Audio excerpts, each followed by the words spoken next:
I'm sitting here today with Dr. Linda Farley. She's the CEO of the Girl Scout organization for the greater Sacramento area.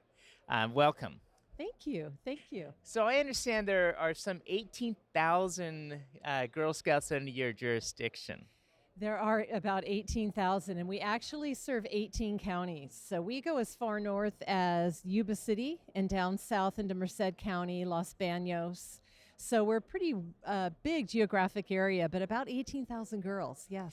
There's a big movement today about girls and leadership in companies, and one of the uh, the advertisements or pieces on your website talk about girls that take the risk become the leaders of tomorrow. Yes, Girl Scouts is such a wonderful program. We've been around for over 106 years now.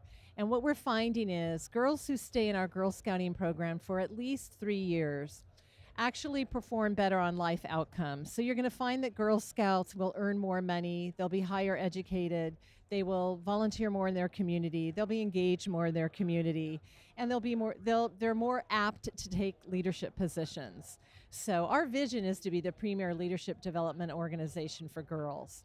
So we really feel like we're the pipeline for organizations who are needing female leaders.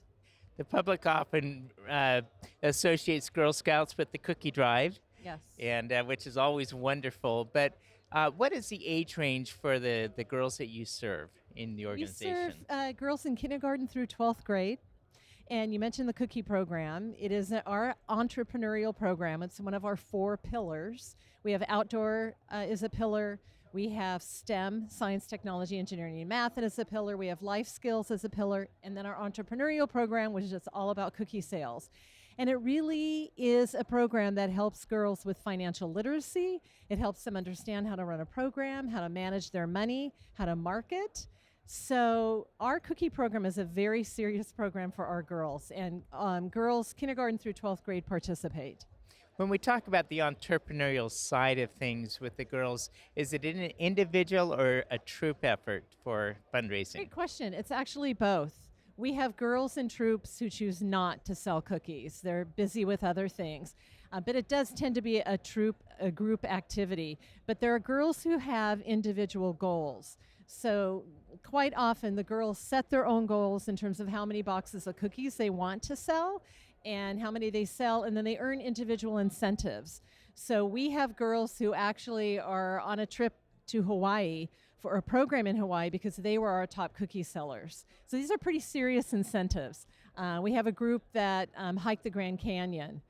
We usually take a group to Disneyland, some of our younger girls. So they work for those incentives, and they're typically working on their own. Dr. Farley, when did you get involved in Girl Scouts? I got involved when I was in kindergarten, when I was in first grade, actually. I was a Brownie. My mom was my troop leader. And I stayed in Girl Scouting through probably eighth grade. And then, like many girls, we find that trend still holds today. Dropped out. I got involved in student government and cheerleading and other things.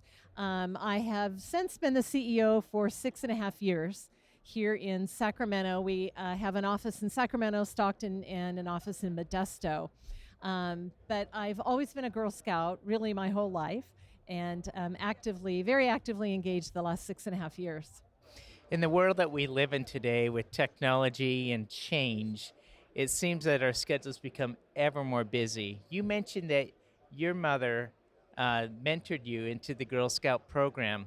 Do you find that a challenge as people are balancing to have the mothers continuing to come and work with the girls? We are. It's difficult. We have more women in the workplace than certainly in the 60s when my mom was my troop leader. And a lot more, I think, opportunities for girls. I am a pre-Title IX woman, and so I didn't have organized soccer or any of the other sports. And so girls have so many more options, and therefore the mothers, typically mothers, though we have some dads who are troop leaders. If you're man enough to be a Girl Scout, we like to say. And so we look for alternative ways to serve girls. So we do a lot of partnering with school districts and their after-school programs who serve a lot of Title I lower income girls who probably wouldn't have this advantage because their moms are working 3 jobs to put food on the table. We want those girls to have a Girl Scout experience. So We partner with after school programs. We train those folks to do our program, to lead our program, and we are currently in about 75 sites within our council where we have those partnerships. So we do a lot to look at alternative ways to bring the program to girls. Let's review those 4 pillars Yes. once again with the Girl Scouts. Yes, so outdoors, of course, is a big pillar for Girl Scouts. Entrepreneurship, which is primarily our cookie program. Life skills, which is a range of life skill badges for girls. And then, of course, science, technology, engineering, and math, STEM, which we support heavily. Dr. Farley, how does one get involved with the Girl Scout organization? Pretty easy. You go to our website, and our website is Girl Scouts HCC, Heart of Central California, so hcc.org. And you can register online. Everything is done now through a Salesforce platform. So we have a pretty sophisticated method to get involved, but everything's on our website. So it's the best place to go and find us. Dr. Farley, thank you for being with us today. Thank you. Thanks so much.